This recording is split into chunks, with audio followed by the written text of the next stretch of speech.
Rehabilitation Research and Training Center on Independent Living Management presents Pioneers in Disability Rights and Community Organizing.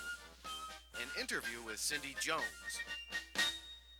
Hi, I'm June Kales here with Doug Uziak interviewing Cyndi Jones. Welcome. Thank you. Cyndi, what we'd like to know is, how did you ever get involved with community organizing, and what type of community organizing do you concentrate in? I think I was involved since I was about 5. I was a poster child and had a really bad experience where I found out that society didn't value people with disabilities. And so from then on I was kind of active in disability rights, although they didn't call it that then. But I was one of the first members of the first chapter of California Association for the Physically Handicapped, which now is CDR. And that came out of an experience of a special education program called Sunshine School. And it was actually a really good place, not that they intended it that way and not that it felt that way at the time, but it was a good place because it got all the people with disabilities to know each other, and from that sprung a lot of the community organizing in San Diego and nationally. And what type of organizing activities are you involved with now? Now, primarily, I do media work, and what we feel is that when you look at how many people are involved in the movement, it might be a couple thousand. You might even stretch it to 100,000 if you look at everybody. But we know that there's millions of people that should be involved. And so what we try to do is we try to work on reporters to help them understand disability rights and independent living, so that when they write stories, they write it from a better perspective. And what that does is it puts people who would never be in touch with a movement in touch with the movement. And so we feel that that's a real important piece. Can you talk about some of your media experiences interacting with the press while supporting a community organizing activity?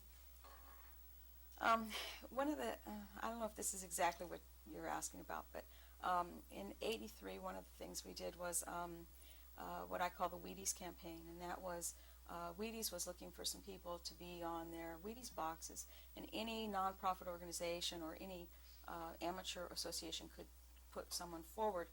So when I saw this, I called up Andy Fleming at National Wheelchair Athletic Association, and I said, who's the person that National Wheelchair Athletic Association is putting forward? And he said, well, what are you talking about? And so I told him that we had an opportunity to put someone who was disabled on the cover of the Wheaties box if we got organized. And I said, if every group nominates their own person and votes for their own person, we won't get anybody on. So if you would, find out who everyone can agree upon, and then put out the word that we can all support that one person. And as a result, George Murray became the first person with a disability, and at that point we never thought anyone with a disability would be on the Wheaties box. And the advertisement was that they would get 1 million boxes out there. But because this happened during the Olympics of 1984, the other people who had been selected couldn't appear on the Wheaties box until after the Olympics because of contractual arrangements. And so what happened was they had to print 3 million boxes of George Murray.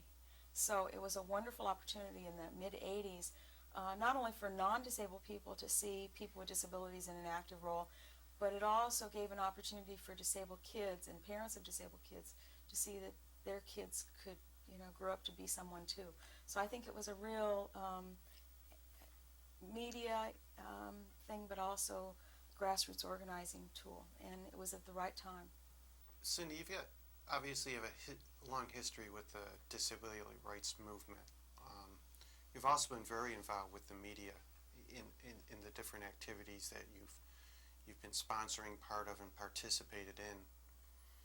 But how do you see the role of yourself in the different actions that you've been involved with, or the things that you've been pushing as it supports the disability agenda? I see my role usually as behind the scenes. I see myself as someone who tries to get people to understand the issue so that they do a better job of presenting it. Sometimes my role is to educate activists, disability rights people to interact with the media in a, not even in a better way. Sometimes they don't want to interact with the media at all, you know, and so I think we lose opportunities to spread the word of independent living when we don't do those tasks. And so one of my goals is to try to help people to do that in a better way. Sometimes my role is to interface with the media when they come to events and make sure they get talking to the right people. I mean, someone goes to an ADAPT demonstration, my God, there's, you know, hundreds of people there. Who do they pick? And you really want to be watching for the press and pointing them in the right direction so they get the right message.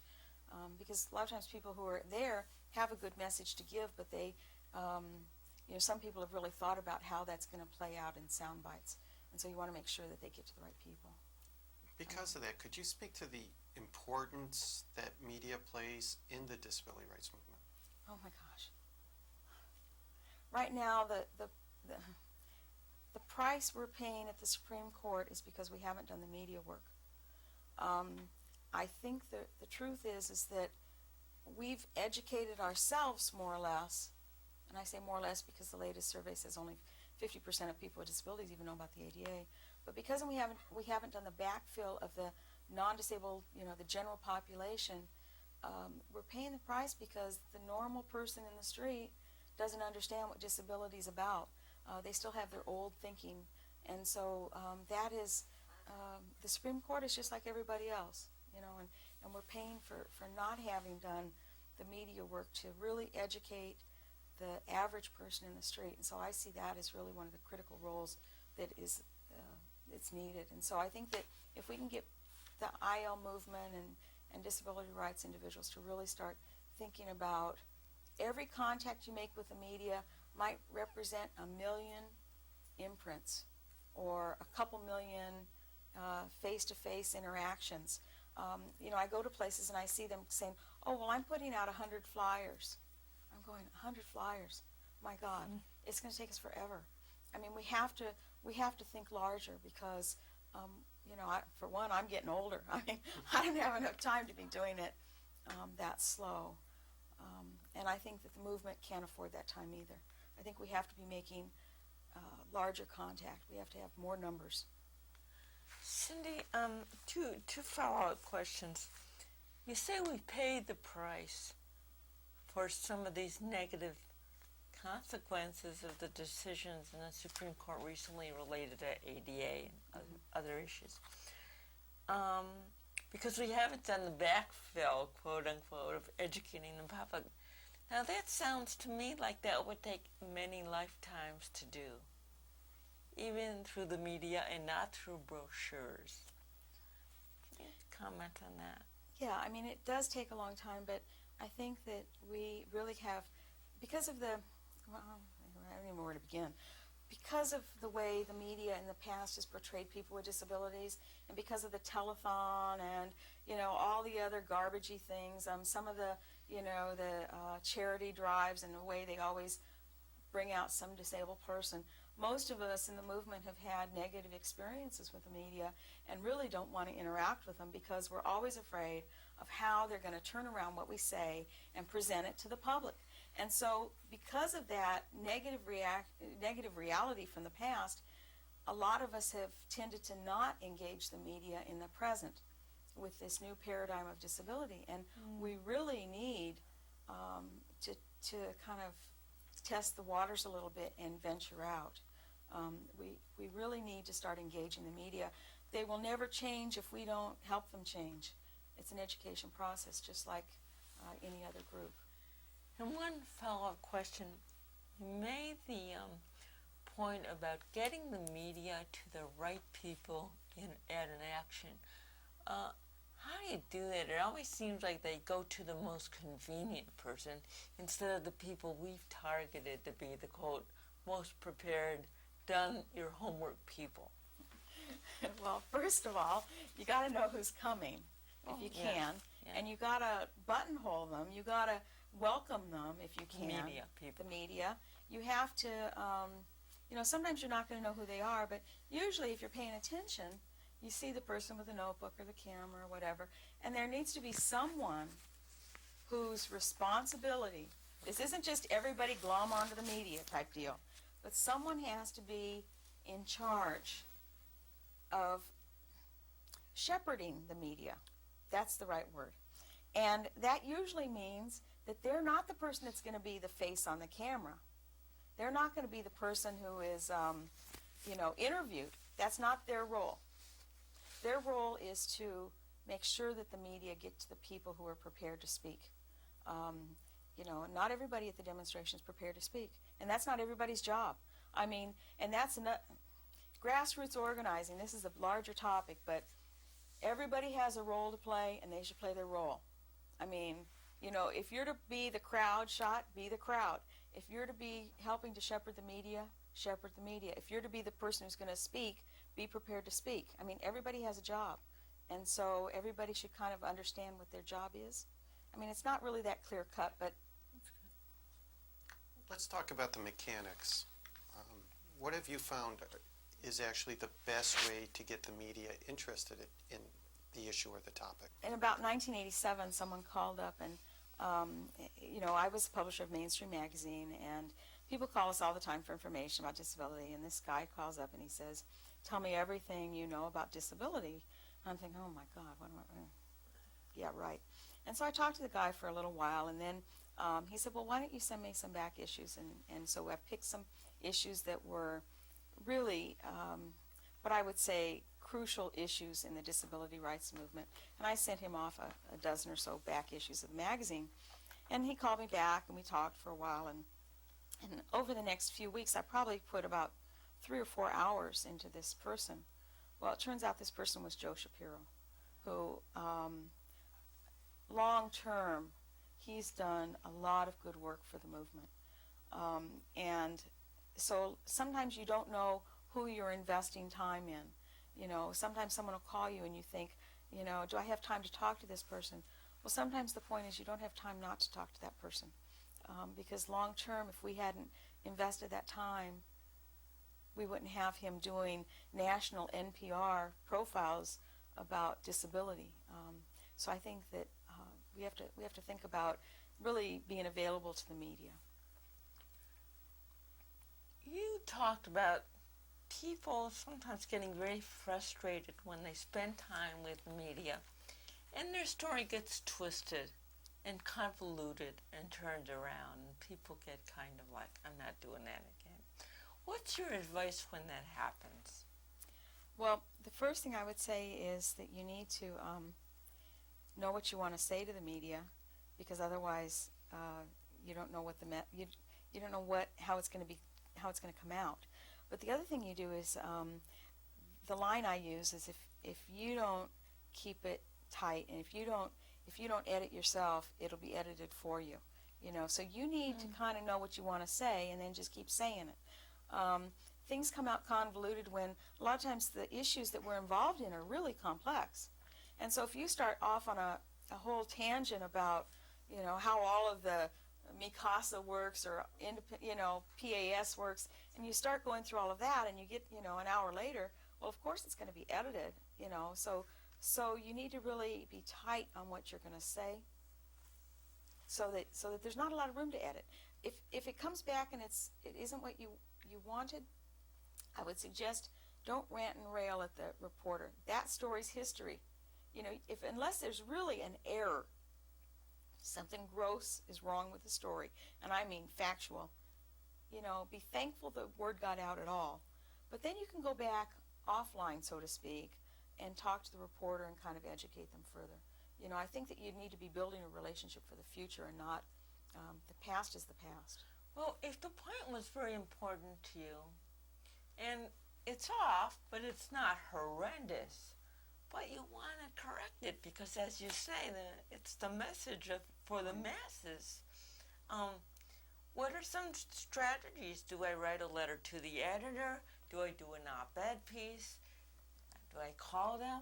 What do I do? The first thing you do, if it was really something that was a real distortion of what you meant, was to call the reporter and say, this isn't quite what the object of this was. Here is really what it meant. And if they say, oh, wow, they may say, yes, that was wrong, or it needs to be corrected. They can run a correction in the paper, or you can run a letter to the editor. But first, you don't want to get the reporter to never want to do another disability story. And if you really get him in trouble or her in trouble, or make them feel like they really did something bad, they'll shy away from these issues in the future. So first you want to compliment them on story and then correct the error with the person. If you really are not satisfied with that, the next step I would say is to call the ombudsman at the newspaper or the media outlet. The ombudsman is called the reader's representative, and it's their job to correct, to make sure that the newspaper or media is correct. And so if something's really wrong, either in representation or fact, it's their job to run a correction or to run a piece about it. The third thing you could do is write a letter to the editor. And then the fourth thing would be to try to get a meeting with the editorial board of the newspaper, for example. And then what you have is an opportunity to really educate. Usually, it depends on how many people are there, but half a dozen people from the newspaper or news organization in your issues. So what I would say is you want to enlist the media as an ally and not make them want to not participate. If the story was okay, but you just want to hit one more point, and they did interview you, everything is fine, is it okay for you to do a short letter to the editor highlighting just a little more data or something like that? Have it ready to go and fire it off? Sure, you can do that. If it's really another thing, a whole other point you want to make, another issue, or just another kind of enhancement. You could write a letter to the editor, but you could also try to get another story done down the road. A secondary. Sometimes two stories are better than one, and an article is better than a letter to the editor, because the article has the strength of the newspaper behind it. The letter to the editor has your name behind it. And so if you could get a second article, and it wouldn't happen like the next day. Sometimes it would if it was really egregious and they had to make a correction. But so maybe in another couple weeks or a month, they can come back on this and you can add to the story. You might have another person they could interview that would enhance the story, and they could make sure and get that other point in as well. And so, I always think 2 is better than 1. 20 inches is better than 10. Cyndi, a lot of your colleagues talk about cultivating the media, taking the reporter out to lunch. Let's be real. How often is a reporter really going to spend time with a community organizer at the lunch table, or take the time that they could be using to meet the next article or research something else to create that type of cultivation? It's very real, but it doesn't happen. I say it doesn't happen overnight. Reporters need the people to make their stories. If they don't know the people in the community, they don't have community stories to do. And so it is realistic to invite the reporter to lunch, or it might be that you could invite the reporter to have coffee with you. But you have to be available on their schedule. In other words, maybe lunch is their deadline. So, maybe coffee at 4 is good, but maybe coffee at 4 is their deadline. The media have all kinds of deadlines now, especially with webcasting and, the newspaper, and then the evening news and the morning news. It's almost a 24-hour cycle now. But I've gone out to lunch or coffee with a lot of people, and sometimes it's just to meet them face to face, and you say coffee, but really no one ever drinks their coffee. It's just an opportunity to meet face to face, and it really is a doable thing. In order to do that, what you want to do is, I'm using newspapers primarily, but it could be TV or radio. You might want to read the newspaper. If you're going to work on media, you should watch the media. There's nothing more insulting than someone saying, you should really do a story about X, and they just did a story about X. It's like, it's just so insulting.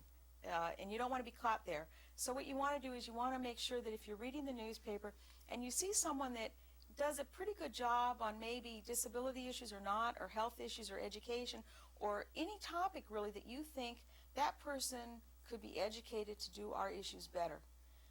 So then, so you've been reading the paper for a while and you say, Mary Smith is a really good writer, and I would like to help her along on this. So you call up and you say, we have some information that it would be good for you to know about, and you do invite her to meet with you either at your office or maybe over coffee. If she doesn't have time, you might want to say, maybe I could meet you down at the newspaper, or let her pick a place. I mean, it's not rocket science, and people are sometimes busy. They are busy, but they also have a obligation to interact with the community. So I would say, don't be afraid. What's a good strategy to begin the relationship with the media initially? I think what I just said is to read the newspapers and watch the news, or watch the media or listen to the radio. You want to be familiar with what kind of stories they're doing. If you're proposing something like a one-on-one interview, and all they do is go out in the field and shoot footage of on the street, soccer games, I mean, you're not going to get there. You need to know the kind of articles they do, the kind of media the stories they portray, so that you're familiar with what they're doing. So then you kind of slide right into what their format is. If it's TV, or if it's the newspaper, how do they cover stories, and how can you present your issue in a way that is kind of a typical story that they would do. So read the media, get familiar. Cyndi, you mentioned webcasting. I'm not sure I know what that is. And could you talk to us about ways to use the internet in terms of working with media? You're a little... I'm not real computer savvy, so all I know is that a lot of the newspapers, you can click on their site, and they have their newspaper like up to date, minute by minute almost, and so it's almost instantaneous news cycle now. That's I don't really know. That's all I know. Well, do you use the internet, email, to communicate with the press, reporters, the media? Mm-hmm. We have the Center for an Accessible Society has a couple of e-letters that we do. One is specifically for journalists, and that comes out every Tuesday. And what that does is it's a one-pager, it's very short, and it gives one topic usually a week, and it gives links to where they can go for more information. It gives sources and experts that they can link up with. Sometimes we'll give them multiple topics, but that's primarily the vehicle that we use for interacting with journalists. We have about, 250 journalists on that e-letter now. The other thing we have, and people could sign up on this as well, it's called Media Matters, and it's a very short, every other week newsletter, kind of one pager, again, keep it short, on little tips and strategies of dealing with the media. And that's really for advocates or for researchers or people on the other side of the fence, so to speak.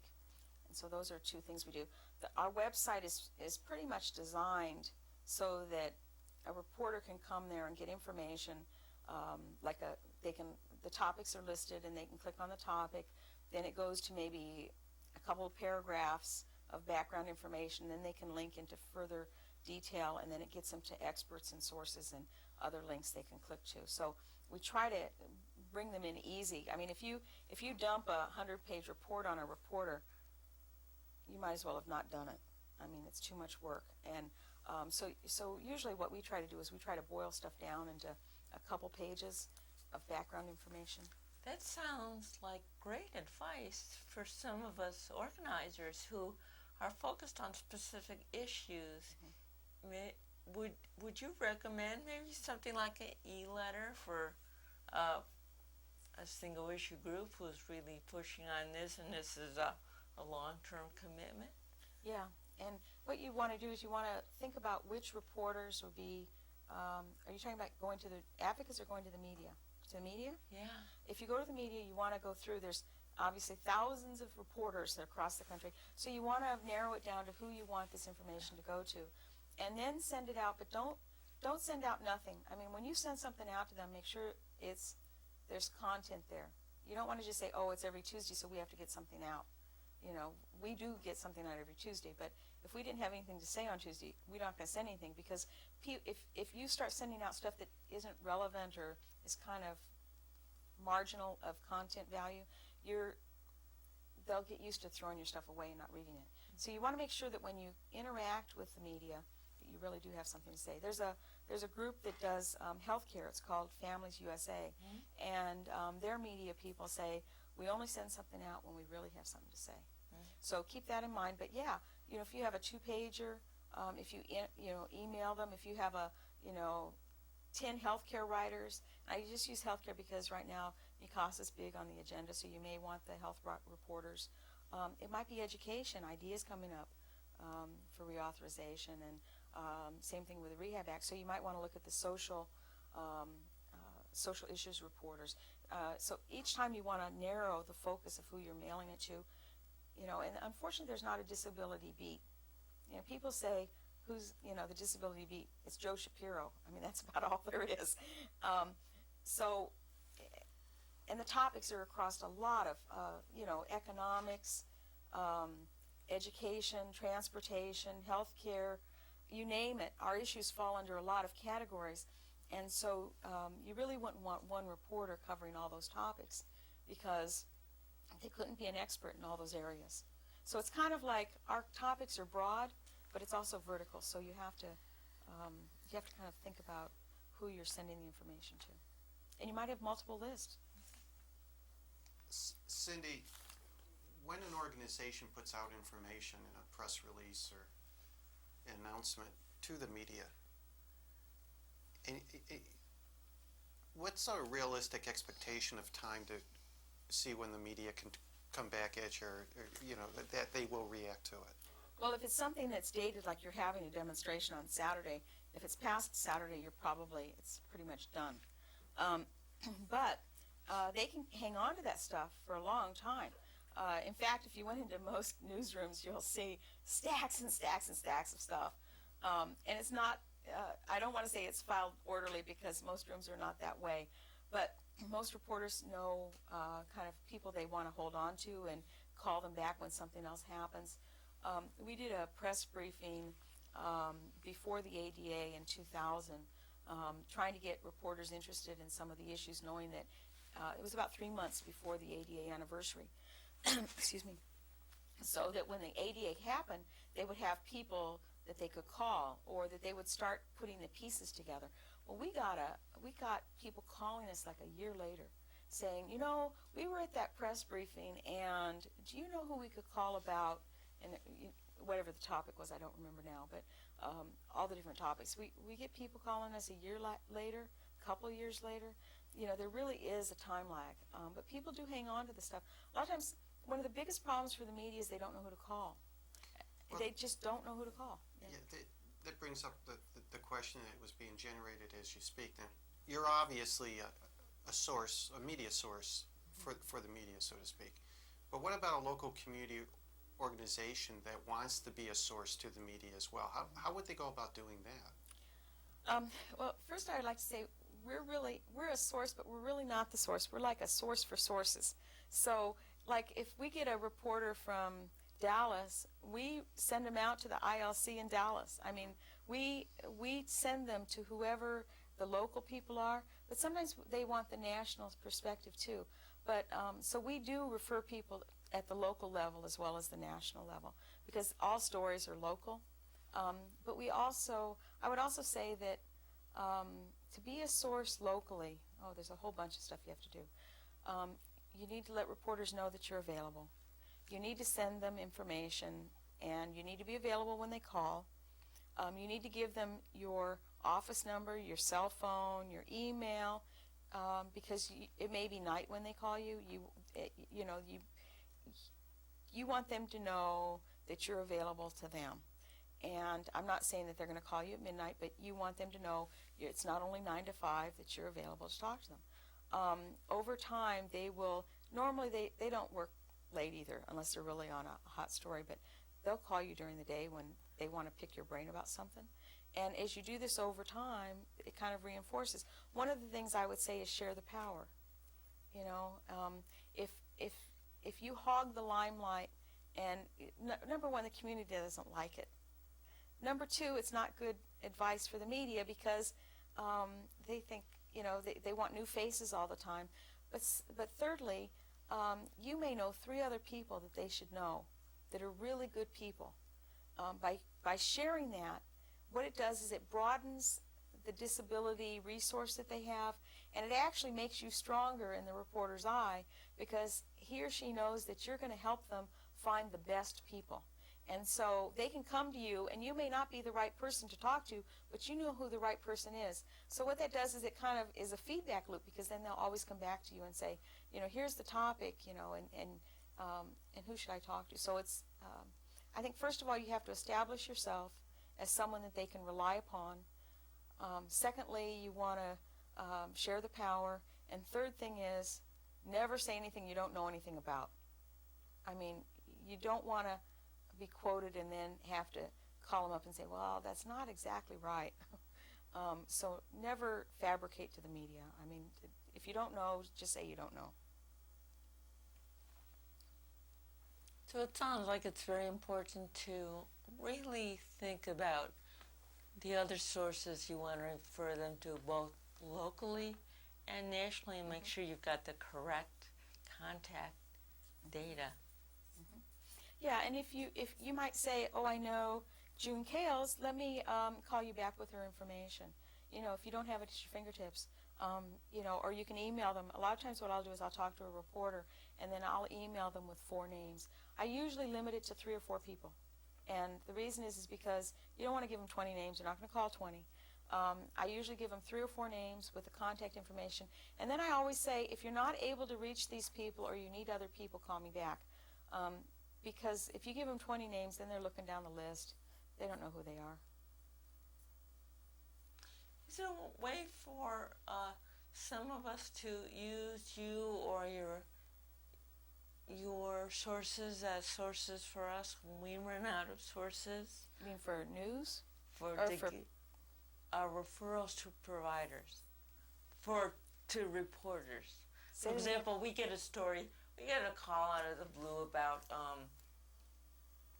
visitability, and we tell them, we answer their questions, and they say, who else can we talk to? And there's somebody in Atlanta called Eleanor, and there's somebody in Santa Monica doing something, but we don't know who it is. Is there a way to easily go on your website to figure out who that is? Yeah, you can go, it's accessiblesociety.org, www.accessiblesociety.org, and then just look around and see what's there. The links are there. Just take it, Or you can refer them to us, and we'll spend the time to find out who else they should be talking to. That's another way to go. If you have people that are media savvy in your community that you're working with, I know that's part of the object of this exercise, but there's a listserv called Media Talk, and it's people who are involved in the media and the disability side. A few years ago, we had a conference called the May Media Meeting, and it was people who are working on media issues around the country that maybe they're the only person in their community working on disability and media. So we brought everybody together in Louisville, and from that came a listserv called Media Talk. And so it's kind of a way to watch the media, a way to learn about, maybe people have arguments about certain things that are happening in the media that they talk about on this, and it gives you ideas of either letters to the editors. Sometimes things happen really fast, and immediately 4 or 5 letters go out because everybody's online. It really is helpful. One of the things last year was they had an article about Supreme Court to rule on retards. Well, oh my gosh. I mean, but within hours, we got that taken off the website. We got it changed. No one knows who was responsible for that, of course. Internally, of course, someone knows who's responsible, but they're not telling. But because of this listserv, there was a direct action and a direct response within several hours. In fact, we copied it off the website before it disappeared, but within hours, there was no trace of that article anywhere. So, Cyndi, can you talk about the value of community papers as opposed to the larger papers or even the national papers? Yeah. Community papers, you're going to get more coverage. They're looking for stuff, and if you that's really a good way to get coverage in your local area, because the smaller papers don't have as much money. They're looking for things to fill. And if you help them, if you provide a really good news release, sometimes they'll just take it verbatim, you know. But if you have a relationship with those reporters, what's going to happen is you're going to get more coverage. And if you're working on local issues, that's real critical, because everybody reads the local paper. The other thing about papers is people think, oh, it's only people who read the newspaper. That's not true, because the radio oftentimes will just pick up the newspaper and read from the newspaper the morning news in some locations. So that's one of the things. And same thing with TV. A lot of times they pick up from the newspaper. So you know, I think local coverage, the local community news is a real good way to you help them, they help you. A lot of people talk about, say, public service announcements or the public affairs shows, and there's a lot of jokes going around that, you know, why waste your time because of the airtime. Is there any real value to getting this type of airplay? Yeah. I mean, you know, only you can prevent forest fires, right? Buckle up for safety. I mean, those are PSAs, you know, and But they're PSAs that have been sponsored by these, you know, the advertising, whatever that the advertising council, right? Yeah, or you know, there's big federal dollars behind it. But what about smaller campaigns? Sure. What I would suggest is, if you're going to do a small you know, a local campaign, what you should spend the money to do the production of the video, so that, you know, it's high quality. You want to keep it short, because if you do a 2-minute PSA, no one's going to run it. If you do a 30-second one, you have more chance. If you do a 15-second one, you have better chance. So you want to keep your message real tight. The easier you make it for the media, the more they'll play. Like when we did the magazine, people would send us these full-page ads that they want us to run as PSAs. You know, occasionally we'll have a full page that we can run a PSA, but generally we're going to run a 1/6 of a page or 1/12 of a page. We have a lot of little spaces that it doesn't work out quite right, and you've got to fill this little hole. That's what PSAs really are to the media. They're little holes that need to be filled. Maybe an advertiser on the TV pulls out at the last minute, or maybe there's an air crash and all the airline ads get dumped. You don't advertise airlines after the crash the next day. So they're looking for things to fill these holes with. Well, if you have provided them with an opportunity of maybe a 15-second, a 30-second, and a minute video, then you have a chance of being that space. You're going to get times when it's not just midnight times. It's times when they have a hole to fill, you know. Along with that, the value of cable access television, the cable state networks, I guess, have this time slotted open for the community. Is there any value to that? Mm-hmm. I mean, you know, someone's watching, and you don't know who that person is, you know, but someone's watching, and they either have a disability, know someone who has a disability, their neighbor has a disability, their parent has a disability. When we talk about 52 million people with disabilities, that means 1 in 5. That means every other household. So anytime you have an opportunity to get your message out, you should do it. Again, I would say don't have it look like loving hands at home. In other words, don't have it be sloppy. Don't have it be, you know, this is the best the disabled group can do. Aren't we glad disabled people can do this kind of quality work? I mean, no. You want it to be professional when you do it. And so if you have access time and you have a half-an-hour segment you can get on, you know, make sure it's good. You know, have it high quality. I spoke at a parks meeting that was being taped on our local cable channel, and that thing ran several times. I mean, I got emails from people saying, "Oh, we saw you talking about Balboa Park," and I'm thinking, well, that's good. So they saw me, someone else. Each time you get a contact from someone that says they saw you, that probably means 100 people saw you, 1,000 people saw you. I mean, so one response is a lot of response. You know, most people aren't going to call up and say, "I saw Cyndi Jones," or "I saw June Kales." You know, I mean, most people don't know who you are. Well, you make a good point. That is, those shows tend to repeat themselves a lot, like years later. Mm-hmm. No, I just saw on TV. You did? I wasn't there. It was 2 years ago. Right. And so they have longevity. And that's also a way that you get your message out again and again. For an organization that wants to push a particular issue, what would you recommend for this organization to concentrate on what media, or if multimedia is, how would you go about developing that strategy? I think that you need to think about it. And every campaign's different. Some campaigns you're going to just do radio, and some campaigns you're going to do the newspaper. I mean, each campaign's different. If you're talking about something that's going to go on a long time, you really want to sit down and think about that up front. For me to give you advice on how all campaigns should go is it'd be real difficult. But I think you want to sit down and strategize. You want to think about what your message is, and so no matter who gets interviewed, this is the message that gets out. No matter what they ask you, this is what you say. No matter what they say, you say, well, that's true, but, or, what I'd like to talk about is, so that you always make sure that you know what the message is that you want to get out there. And that's probably the most important thing. So whether it's, TV or radio or print, we haven't talked about magazines. Those are, those stick around a long time. And also the fact is people forget about pass-along. With magazines, you probably get 4 or 5 other people reading besides each print copy. So, you might have, 100,000 circulation, but you're looking at 500,000 readers. The value of the media to the community group. We've been talking about media. Everybody talks about getting media, the concentration in newspaper, radio, or what have you.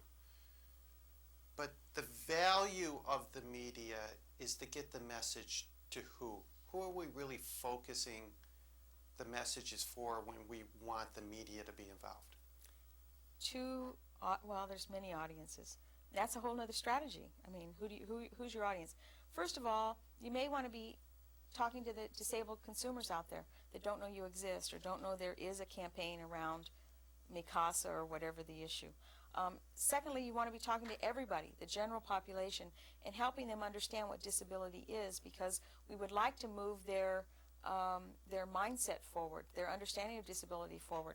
The third group you want to talk to is policymakers. Like if you want to talk to the policymakers, the Wall Street Journal and the New York Times are pretty darn good, but so is the network news. So is NPR and the PBS stations. So it depends on, we can have funders. Funders. Everybody's looking for money. Funders read the press, watch the news. And so you have multiple audiences. And some places, a couple weeks ago, someone said, oh, this PR person told us that, let's see, how did this thing go? This PR person said, well, don't worry about it. It was only in the Chronicle of Higher Education. Well, duh, that was their medium. I mean, it was it was a university they were talking to. I mean, that was their audience. It was a very important audience. That was their media. And so you have to realize that sometimes it may be a small market, but it's the right target market, right? The right target audience. So it kind of varies on what you're trying to get done. We all know that sometimes very small groups make big differences in terms of community change. Let's suppose we just have a natural group that comes together that's really angry about their local McDonald's that has no curb cuts and a problematic, inaccessible bathroom. So there are 5 people, that's all there is, but they want to involve the press too, but they don't have big organization behind them that's done their homework, knows who's who, knows who to call. What's your advice for that group about how to do an express lane kind of contact? Could they use another group, or what should they do? They need to be reading the newspaper. And I'm not saying you have to go back a month or a year, but they should at least know the names of some of the reporters. They could piggyback with another organization, but they can also be their own group. You know, we call it the Wizard of Oz effect. You know, I mean, no one knows who's behind that curtain. You know, I mean, you could be a big organization or a little organization. They don't know, you know, and so they don't know until you tell them or they show up, you know. But if you have 5 people organizing a demonstration at McDonald's, you might have 25 people. 25 people in wheelchairs looks like 100 to most people. So, I mean, it's a big group, right? So I would say that they should read the newspaper for a few days. They should get a couple real names. They should pitch those people and get them interested. They should plan it a little bit. It shouldn't just be, oh, we're mad today, we're going to go out there tomorrow. They should do a little bit of planning and give the media notice. Do not expect them to call them this morning and come out this afternoon. I mean, it has to be real hot news for them to do that. You know, it has to be the president's coming to town, or even then they would know way in advance. I mean, it has to be. What is the rule of thumb on notice?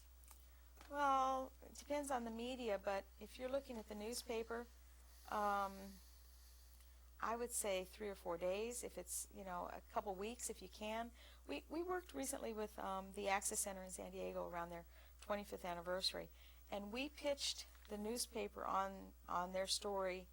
I'm going to say it was February, and this story appeared mid-June.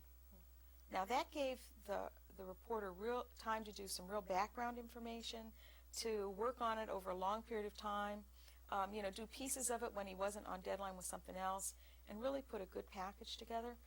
That wound up being a couple of photos on the section page. It was a really good coverage for them, and it didn't take them a lot of time, and it didn't take them a lot of money, but they gave some really good. That was 3 months' notice, and some newspapers, well, some magazines, they work on a year schedule. They know pretty much what's going to be on their cover a year from now, within, you know, maybe not the exact photo, but they know what that issue is going to be about. So you want to look at, if you have advance notice, you can give advance notice. But okay, so you call them a couple months out. Okay, you send them information 2 to 3 months ahead, and then you kind of give them something 2 weeks out, and then you want someone on the phones calling them the day before the event. I mean,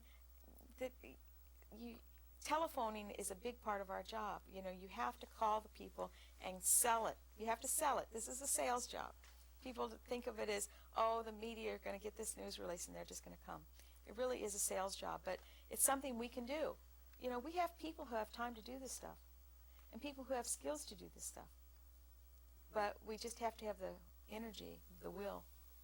When you're holding a press conference and you put out the press release the day before, or whenever you put it out, but sometime in advance, Yeah. and the newspaper reporter calls you and says, well, tell me the story because I can't get out there. What's your advice to that? I would tell them the story. You know, if they can't get there and they're not coming and you don't tell them, that's the end of it. You know, sometimes you want to embargo the story. You know, sometimes there's something specific that's happening that ties this article to a specific time and day.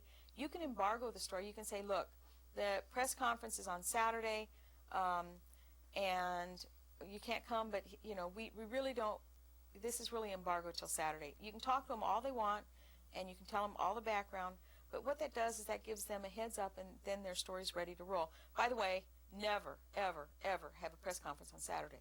That's wrong. Don't do it. I didn't mean to yell in your ear, but usually the best days to have press conferences are Tuesday and Wednesday. Monday, everyone's like back from the weekend and trying to clear their desk and get organized for the week. And Thursday and Friday are real bad days because they're trying to get stuff to run for the weekend. So they're very busy on Thursday and Friday. You can have them on those days, but they're not good days to hold press conferences. Tuesday, Wednesday, 10 o'clock is good. You know, as you get towards 12 o'clock, what happens is you've missed the noon hour, and some of the TV, you've missed the evening news too. So 10 o'clock Tuesday and Wednesday is good. But following that up, if you're in a town where there's competitive reporters, can't give in that information to one reporter, especially if there's a morning and an evening paper, be a disadvantage? If it's embargoed information, they should respect that. There's ethics involved in the media as well. You know, Do not play favorites. You will burn your bridges. You cannot play favorites. That's right. Is that? I mean, I'm assuming that's your question. If you tell someone something, you should tell the other. Now, let me back that up a little bit, because some reporter is very enterprising and thinks about your issue and comes up with these questions to ask you. You're not going to want to, what do I say? If you share their questions and what they've asked with someone else, that's really not good, because they've thought through this and they've come up with what they want to ask you. They've done their work. So, the information you're giving out is the same, but the angle's different. You don't want to tell one reporter, oh, we're having this meeting at 12 o'clock, and not tell the other. No. Tell the other news media, no. But you don't want to also share the angle that someone's given, put their enterprise into, their energy into. It's kind of weird, isn't it? It's kind of it's kind of a respect, Did you want to say anything more about magazines, less time-sensitive placement of issues, like maybe even Reader's Digest? Or Well, you can't place Reader's Digest. Reader's Digest happens because an article has appeared somewhere else, and then they pay that publication to reprint it. But in magazines, for example, monthly magazines, you're looking 6 months out anyway, maybe a year. I mean, you're looking a long time out there to get a story into a monthly magazine. Now, some of you have news magazines that happen every week, and the hot news, that happens very fast at the end of the cycle. But the stuff that goes in the middle of it, like they may have like U.S. News may do a thing on the best universities. Obviously, they've been working on that story all year. So. What about health issues for the health section of Time or Newsweek or? Again, you want to send that stuff a long time in advance, and you may, and they'll use it as they have space for it, unless it's breaking news. And when I say breaking news, that means usually our stuff isn't breaking news. Our stuff is, we're glad it gets in the papers. And I can't really think of anything that was breaking news in the disability community. I mean, the Supreme Court stuff is breaking news because the Supreme Court makes a decision. But aside from that, there's not much that really is breaking news. Anything else we haven't asked you that you would like to add? Or? I just think it's real critical. I think this is something that has to get done, and it may be offensive to people. It may be scary sometimes, but if they don't do it, things aren't going to get any better. I mean, we need millions of people to understand our issues, not thousands, and we really need to move it forward.